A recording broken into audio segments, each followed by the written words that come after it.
Alright, ladies and gentlemen, I'm here on the channel to talk about the Texas Georgia game. The Georgia Bulldogs defeat the Texas Longhorns 35-10.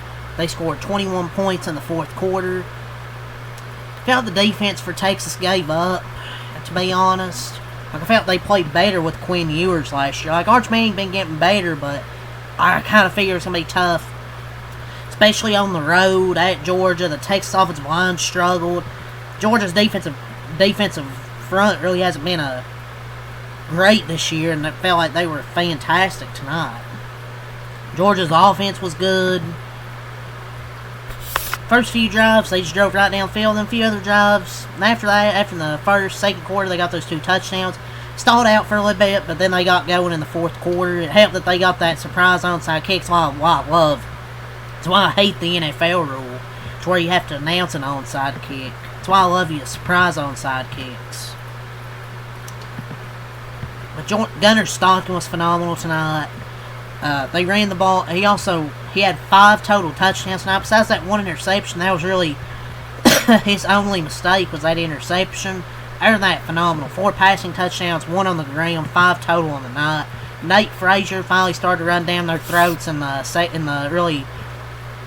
fourth quarter.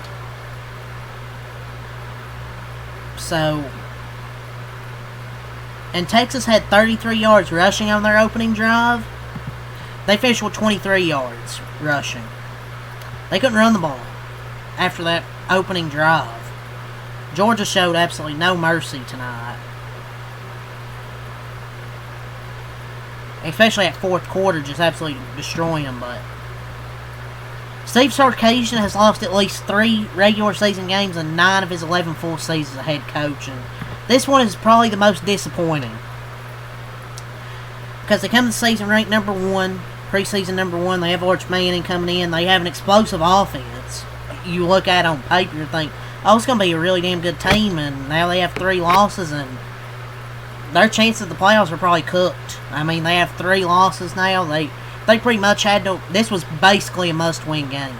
I don't care if they beat Texas A&M. They still shouldn't be in the playoffs then. But the SEC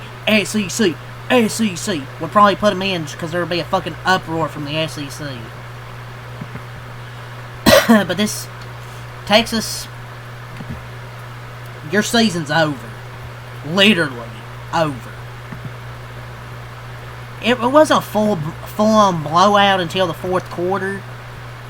But Georgia absolutely dominated the fourth.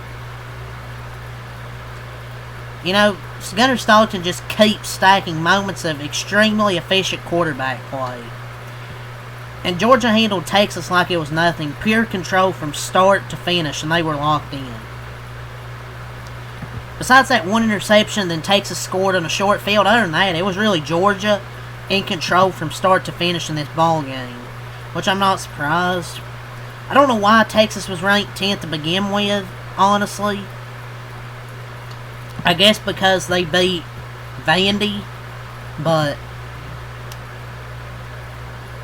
I feel like everybody saw this coming. You can stop overrating Texas now. 3 losses, and their 2 wins against 2 of the lower teams with Arkansas on deck. And their wins were in overtime against 2 of the lower teams with Arkansas on deck. They might not even be a top 15 team, and Georgia beats Texas for the 3rd time in 2 years. Georgia just owns Texas. Texas was never good to begin with, and never should have had number 10 besides their name.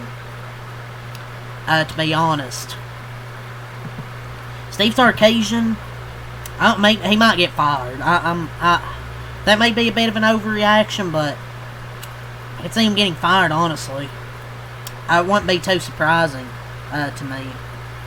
Probably won't happen, but I wouldn't be surprised if it did. But yeah, let's go over the game now. Gunnar Stockton was phenomenal tonight. 24 of 29, 229 yards, 4 touchdowns, 1 interception. Had 6 runs for 29 yards, 4.8 a carry, and a touchdown. A great game from him. 5 total touchdowns. How's that 1 interception, which led to a touchdown? Gunnar Stockton's been so efficient this year. And another thing is he doesn't turn the ball over a lot. He's only thrown 3 interceptions. 3 interceptions this year. And damn near pretty much every game, he's been hella efficient. So 5 total touchdowns, and he's a damn good quarterback. Nate Frazier, 16 runs, 72 yards, 4.5 yards per carry for Nate Frazier. Bowens, 8 runs, 19 yards. Phillip Bell, 2 runs for 12 yards. For Texas, Arch Manning, 27 to 43, 251, 1 touchdown, 1 interception. I mean, he was just, Like, it was really the team just struggled in general. Like, Arch didn't have a great night. The offensive line wasn't great, but I'm not going to blame Arch Manning for everything. He's been showing signs of improvement the last few weeks. But tonight was just one of those nights where I kind of felt like they were going to struggle, and then it, of course, happened. I'm not going to blame him for everything. The offensive line wasn't great. They couldn't run the ball. I don't know how much NIL this team is making, like NIL money, but it seems like a fucking waste.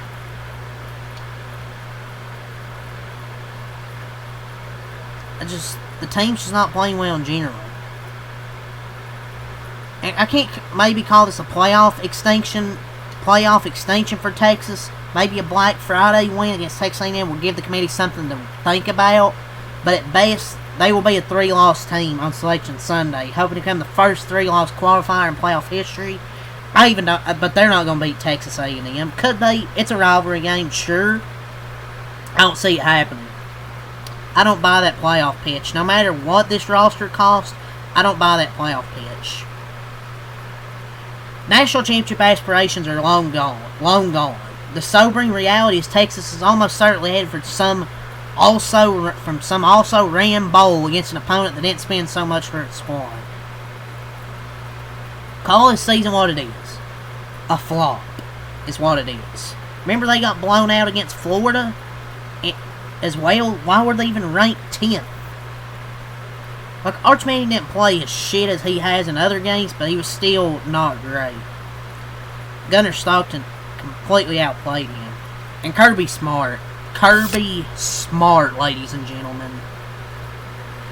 completely continues the mastery of Steve Sarkisian.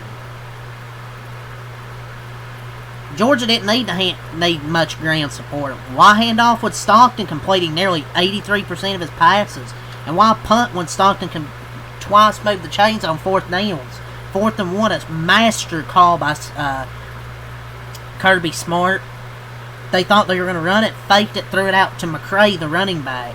4th and 5, I don't know if they were going to go for it, but then they went off sides. So just great calls there by Kirby Smart to keep his offense on the field. And during a crucial second half scoring drive, because it was 17-10, and they went for both those 4th downs, got the first one, and then got that offsides. Stockton completed a play-action pass for the first conversion, then drew an offsides to move the chains before capping with another touchdown pass. If those 4th down conversions weren't gutsy enough, Kirby Smart doubled down by hitting them with a sneak attack onside kick right after that. Unreal by Kirby Smart. He was in his bag tonight. And for the 3rd time in the past 13 months, Kirby Smart stealing that lunch money from Steve Sarkisian. We'll see what happens the rest of the season with Texas, but to me, I think their season's over. Fuck you, Texas. Haha. But yeah, let's go over the rest of the stat sheet. Contravion Wisner, 9 runs, 37 yards, 4.1 a carry. C.G. Baxter, 1 run, 3 yards. Wingo, 2 runs, no yards. They ran the ball pretty good on the first drive, but then after that, nothing, pretty much. DeAndre Moore Jr., 5 runs, 75 yards. Mosley, the V, 3 catches, 66 yards. Wingo, 9 catches, 62 yards. and a touchdown. Livingstone, 2 catches, 17 yards. Baxter, 3 catches, 12 yards. Wisner, 2 catches, 10 yards. Injuries, 3 runs, 9 yards. What annoys me about this Texas offense is they're running so many check down passes, screen passes. Their offense is just not good, man. Not that good, man. Like, there's times where it's looked good the last few games, but then tonight, it's looked bad. Hill Jr. had an interception, 1 sack from Smith, 1 sack from Simmons. I feel like the defense just gave up. Shipley, 1 for 1 on field goals. Georgia, defensively, 1 interception from KJ Bolden, 1 sack from Johnson, 1 sack from Harris Jr., 1 sack from Miller. Didn't kick a field goal. Georgia improves to 9-1. Texas drops to 7-3. Quarter by quarter, Texas 3 in the first quarter, 0 in the second quarter, 7 in the third quarter, 0 in the fourth quarter. Their 2 best drives were that opening drive where they got a field goal, and they also had some drops in this game. Not going to fully play on Archman. Their receivers had some drops, but he didn't play great either. 7 in the third quarter, 9 in the fourth quarter. The opening drive, they got those 3 points, and then they had that interception, which set up a short field. Those were their 2 best drives of the game. Then 9 in the fourth quarter. Georgia, 7 in the first quarter, 7 in the second quarter, 9 in the third quarter, 21 in the fourth quarter. Georgia had 357 total yards, 229 passing, 128 rushing, 5 yards to play, 20 first downs, 4 of 11 on third down. 1 for 1 on fourth down, 64 total plays, 2 sacks allowed, 5 punts, 1 penalty, no fumbles, 1 interception, 34 minutes of time of possession. Felt they took so much time on their possessions in the second half. Texas, 274 total, 251 passing, 23 rushing, 4 yards of play, 15 first downs, 2 of 12 on third down. They really sucked on third down. 2 of 3 on fourth down, 60 total plays, 3 sacks allowed, 5 punts, 9 penalties for 58 yards. No fumbles, 1 reception with 27 minutes of time of possession. So 35-10, your final score. Georgia gets the win with a big fourth quarter where they scored 21 points to really pull away in this one. So yeah, that's all to say. Leave a like, subscribe for more. Peace.